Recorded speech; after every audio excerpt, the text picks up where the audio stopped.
ओडो चवंदा आहिनि बलोच खे मार न ॾिबी आहे, बलोच खे मयार ॾिबी आहे। छा मयार और मार में फर्क है कोनी? हाँ ना तो गयो केड़े केड़े जान में वेठा हो। हाँ मार बरोज के न ॾिबी आहे। जे चवे त हाणे बरोज खे मां मारे मनाया, ईअं कॾहिं बि मरदो मरी वेंदो मनींदुसि न। बाक़ी यारी दोस्ती में मयार कोई ॾे सड़े तो जहिड़ो माण्हू ठहंदो हुयो जो मुंहिंजो ॾांद काहे, अड़े वाह गलती थी वई आहे। ईअं आहे अॼुकल्ह रवाजी इहो आहे, अञा तव्हां में कोन्हे। हाँ न मार सां बरोच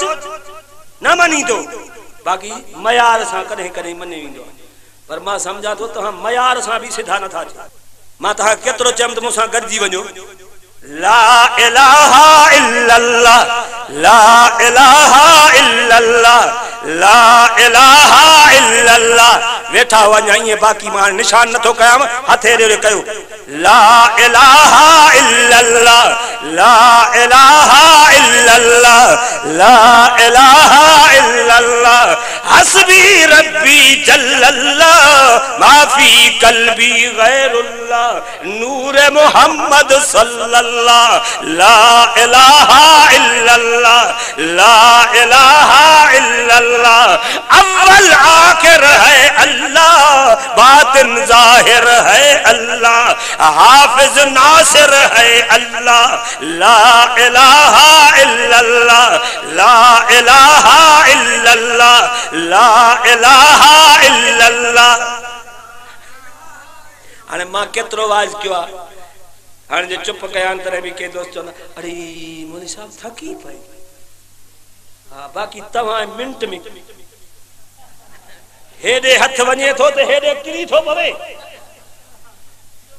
तव्हां शक त माशा इहो बि तव्हांजो सही आहे, इहो सवाल सही आहे। जेके तव्हां शादीशुदा वेठा हो हथ मथे कयो। अब शक भी तो कुआरा करन न, जंहिंजा निकाह थियल आहिनि आलिमनि खां तव्हां पुछो वेठा आहिनि। जेकॾहिं रलड़ का औरत कंहिं सां शादी करणु चाहे, उन सां शादी करे न माण्हू, तो उन खां वकील शाहिदनि जे रूबरू ईअं पुछंदो त फलाणो पुट फलाणे जो तूं मुड़ुस करे क़बूल करे वरितो एतिरे काबिन में, त हो ईअं न इन सां न थींदुसि। चवंदी हा हा न सही, ईअं कोन्हे, इहो मसइलो आहे शरीयत जो। ऐं कुआरे ॿार जे लाइ कुझु रिआयत आहे। कुआरे खे ॿार खे तव्हां चओ न फलाणो पुट फलाणे जो क़बूल कई, त हो वीचारी चुप करे रहंदी, पोइ वरी घर में को कुराड़ी वेठी हूंदसि, उहा हरकत थी अथसि। हाणे बि जे तव्हां आहियो सभई कुआरा त पोइ मयार ई कोन्हे। मां उन्ही जो जवाब ॾिनुमि जेको दोस्त कंहिं चयो शक था करनि। हाणे कलमे खां बि जे शक आहे त बाक़ी तव्हां कहिड़ा फाड़ा मारींदो। सब पढ़ो ला इलाहा इल्लल्लाह, ला इलाहा इल्लल्लाह, ला इलाहा इल्लल्लाह। कौन मकामे है अल्लाह, जिस्म में जामे है अल्लाह, दोनों जहां में है अल्लाह। ला इलाहा इल्लल्लाह, ला इलाहा इल्लल्लाह। ये सिर्फ कलमो तो ना है, ये मुशरिक ते तलवार पे हल्दी आ। खुदा जे दर छड़ण वारे के इए जेल में धक पियो लगदो आ जान त कंडे वारो अडो ही टुटी थो पवे। ला इलाहा इल्लल्लाह, ला इलाहा इल्लल्लाह। कुरान तो फरमाए या अय्युहल्लज़ीना आमनु ज़कुरुल्लाह ज़िक्रन कसीरा। ईमान वारो मुझो नालो वठो, मुझो जिक्र कयो तमाम घणो। पाजे हबीबन के भी हुक्म था करन, चवन था वज़कुर इस्मा रब्बिका व तबत्तल इलैहि तबतीला। रब्बुल मशरिक़ वल मग़रिब ला इलाहा इल्ला हुवा फत्तखिज़हु वकीला। कल में भी जे शक था कयो तो वो माशाअल्लाह। अब अल्लाह सा जो हिक, अल्लाह हिक, हाजत रवा, मुश्किल कुशा, इज्जत जिल्लत जो मालिक, मौत हयाती जो मालिक। असा के कह चवण वारे चयो अल्लाहु ला इलाहा इल्ला हुवल हय्युल कय्यूम बिजात चई इन्नमा इलाहुकुम इलाहु वाहिद असा चयो से हा साईं कुरान चयो कुल हो वल्लाहु अहद असा चयो से हा साईं असा के पाक मोहम्मद जी जात फरमायो रब तवा जो हिकड़ो असा चयो से हा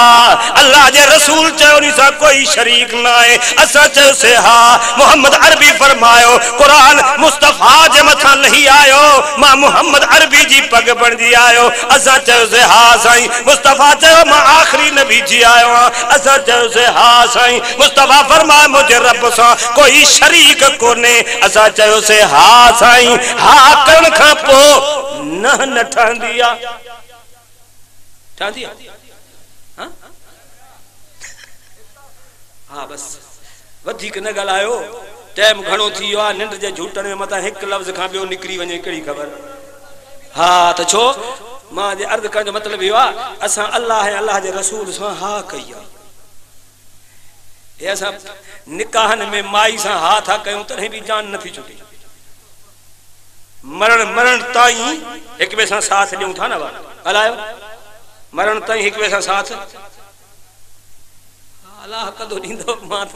मां चवा थो इन्हन जा एक वे जा हक है हुकूक अदा कयो मुर्स जा जाल जा मुर्स ते हर लिहाज से हुकूकुल इबाद जो ख्याल कयो जे ना खुदा जे हकन में जेकरी मानू क़यामत में छुटी वियो न तने मानू जे हकन जी गिरफ्त थई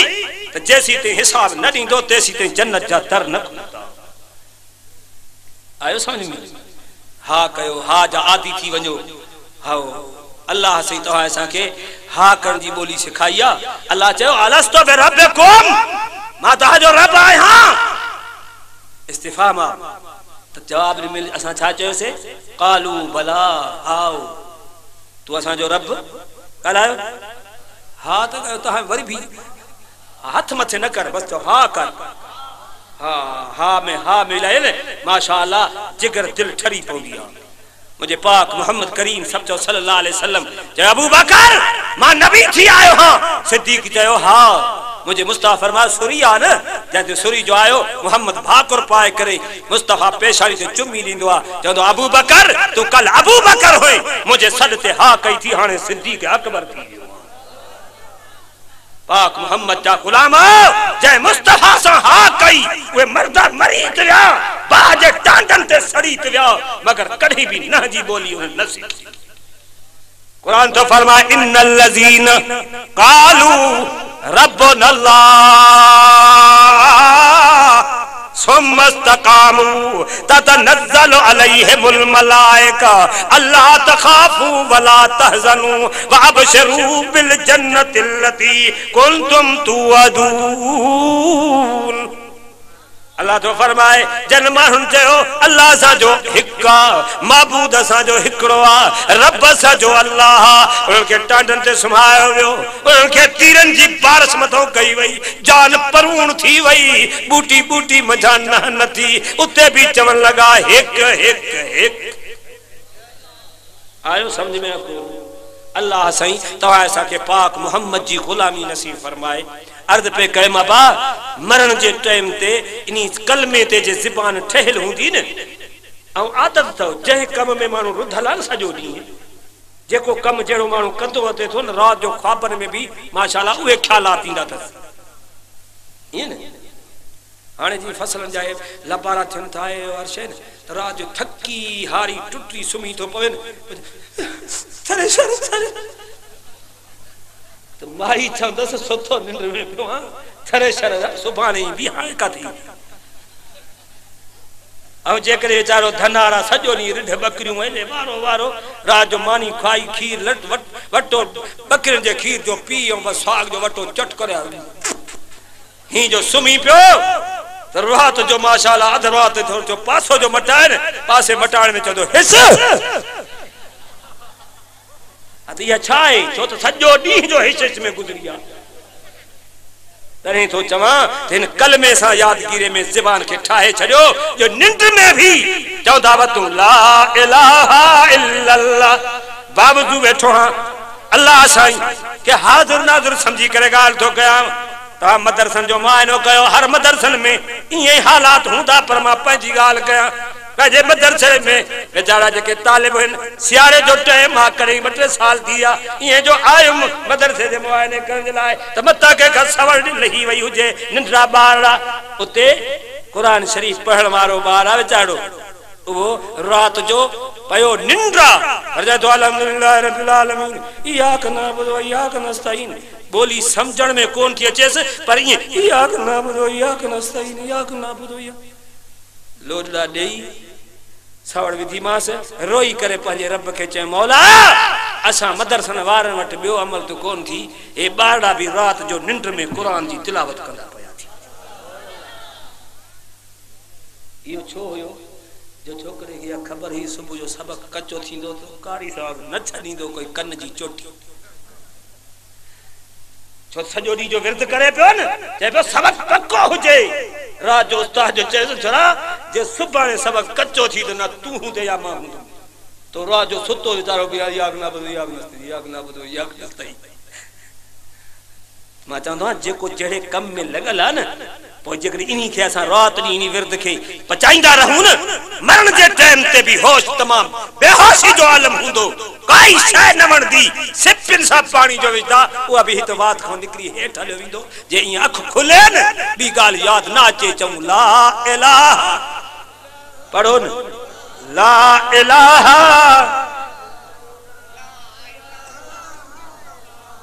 जज़ाकल्लाह सब भाई हाने पास तो कौन थियो मुझे सामो बाकी कुछ के मां पास कयूं थो जो तो इम्तिहान में बा पर्चा मिलता है न पोरी में हेडो भी जुमलो सही लिखल हुंदा हेडो भी विच में लिखल हुंदा खाल पुरो करे माना विचो खाल भरो सिंधी में जवाब ये खाल भरियो समझो था न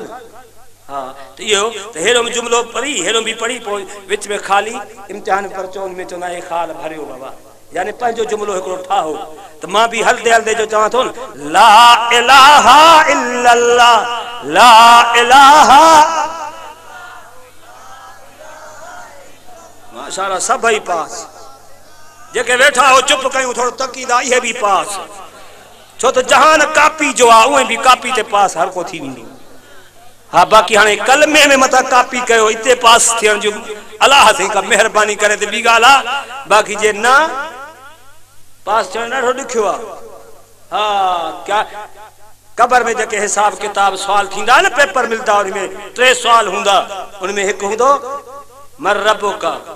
बे हुंदो वमन नबियो का टे हुंदो वमा दीनो का ये ज़हनी सवाल हुंदा ये जल्दी लिखत वाला भी न हुंदा मता चो तो पर्चो मिलदो उनी में सवाल आ वरी पो हाली अध कलाक वक्फो आ एडो मथो ही गुर्द झलियो बीठो तो दस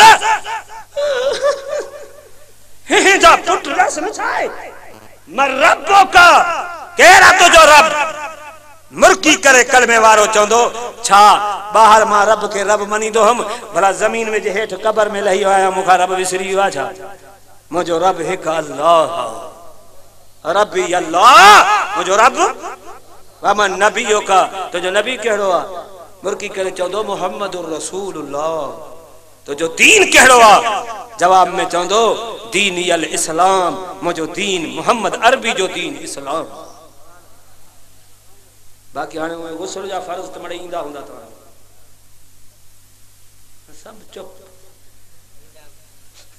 वेहण चुप उथण चुप खिलण चुप सुमण चुप वञण चुप बस माशाअल्लाह मरण भी चुप अबा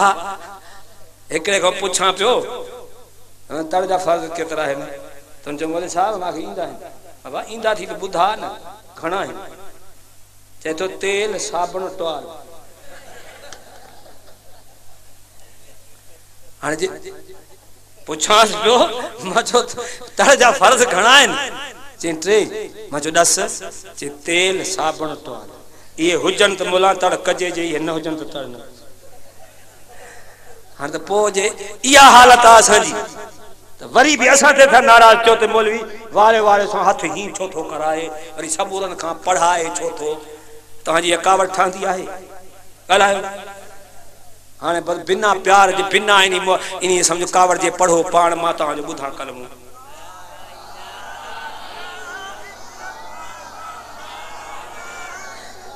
अल्लाह ताजे कलमे के कबूल करे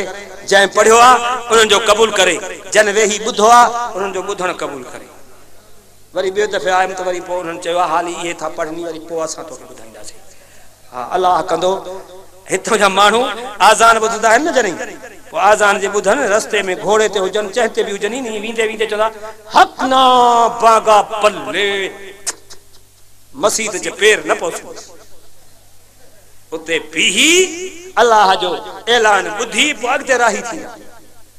जे करे नमाज पढ़ो पान पढ़ो पंहिंजे बच्चन के नमाज पढ़ायो इन कुरान शरीफ की तिलावत कयो हे आखिरी घड़ी में इन कुरान की वरी भी ज़ियारत करे वठो तो इहो भी अमल लिखजी वने पाजो तू मुखे दिसे मा तोखे दिसा कोई फायदो न थे इन कुरान में जैसी ते तुझी दीद हुजे न ओसी ते मलाइक तुझी नेकी लिखदा वेठा ई घड़ी एड़ी आ जे घड़ी में तहां सा वेठा हो रात जो टाइम आ सारो दी वेठा हो अल्लाह तहां जो वेहण कबूल फरमाए रब तहां जो बुधण भी कबूल करे जेके दोस्त बेचारा इन बाबरकत महफिल जो इंतजाम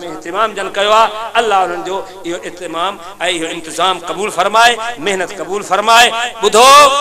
आखिरी मंजिल में इया पाजे रब जी दरबार में एकरी बी इल्तिजा कयाम जो तौबा भी करे वठो पाजी दिल में अल्लाह असा का डोह थी चुका है वे तू माफ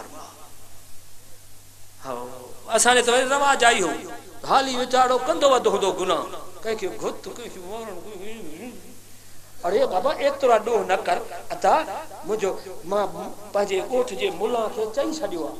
साल में अधमण दीदो हास जदही मुझे मरण जो टाइम अची भजी अजा मुखे तौबा कराए जाए आ जनी मरण जो टाइम थे पोतो भा कर उहा तौबा कहीं भी कम जी कोन थो तौबा हाने कयो घुमदे फिरदे अल्लाह वारे चयो आहे दर जवानी तौबा करदन शेव ए पैगंबरस्त वक्त पीरी गुर्ग जालिम में शवद परहेजगार जनी हथ पैर जनी हाने उठी न थो सके हाने तो जे मां साईं कहीं जे दर नवी तो हाने तो के पंजाबी धिकारन था बे जे दर ते की इंदी ना गाल सही ना हां पिछाड़ी ताई असा बरोच तो खुदा अल्लाह इनके हिदायत करे पिछाड़ी ते रडी आ हुंदी आ ओई भी सफा जैसी ते जो समझाए ना बा ना दिस न तक नहीं अपार पोड़ो थियो न दिसो नो चंदा दी तो कोनी अपा हां हाय हाय अल्लाह दिस केड़ा मानु सोना पैदा क्या है अरे अंधा तू दिसण खा लाचार तभी परे खवना सोहणो को जो दिसे तो वरी जे चयो दो मौली साहब न तक कबाए नहीं अरे छो जे बा गुनाह जे सही हुस्न दिसण सवाब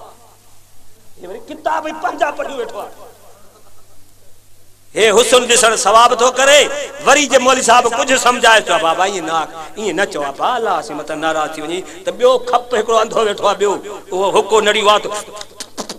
ये करे अरे छा थो चवे मुल्लो जे मुल्लो थो चवे न दिसो हां ये बा नन तो मुल्क खराब कयो आ न दीदार बासी अल्लाह राजी हे असा जा सारे दी जा वाइज हे कुरान मजीद पढ़न अल्लाह हैदर करार जड़ो मानू मोहम्मद अरबी जे सामो अखिन का नार वहाई जो बैठो चौदा सोना ओत ते नजर धारी औरत ते पजी वया कुरान याद आयो मां के भाव थो आ जो क़यामत में मां अली जे अखिन में सियो न बैठो तू अली का मथे आ शर्म कर पराई धी के न दिस पराई न्याणी के न दिस मुझे पाक मोहम्मद करीम पराई न्याणी के मथे ते हाथ रखी फरमायो दुनिया वारा न्याणी के तरफ ध्याई औरत के तरफ निहार वो नाए पराई न्याणी के मथे ते बोछड़ रख दो आयो समझ में या कोन अल्लाह मुझे गालहान कबूल करे घणो ही मौलविन तहां के जज हो लियो आ मां भी घणे कदर लोडा देण न थो चाहया पर दुआ कयो अल्लाह मुझे गालहान भी कबूल करे रब तहां जो गालहान भी कबूल करे बुधण भी कबूल करे तहां जो इन जाय ते वेहण भी कबूल करे अज अल्लाह में यकीन रखो तौबा करे पो थो पाजी दिल में मौला जेके डोह छाए ने तू माफी रे आइंदा सा डोह न कंदास हां रब सही तो आके डोहन का बचाइंदो नेकी करन जी तौफीक अता फरमाइंदो अल्लाह इन जो खर्चो कबूल फरमाइंदो अल्लाह से सारा दोस्त जेके भी प्यार में बैठा आयो ताजा जेके भी दुनिया में इख्तिलाफात आइन इन कुरान की बरकत सा मा चाह तो अल्लाह मुसलमानन के दरमियान में इख्तिलाफात खत्म करे इनमें प्यार मोहब्बत की फिजा कायम करे वमा अलैना इल्लल बलागुल मुबीन।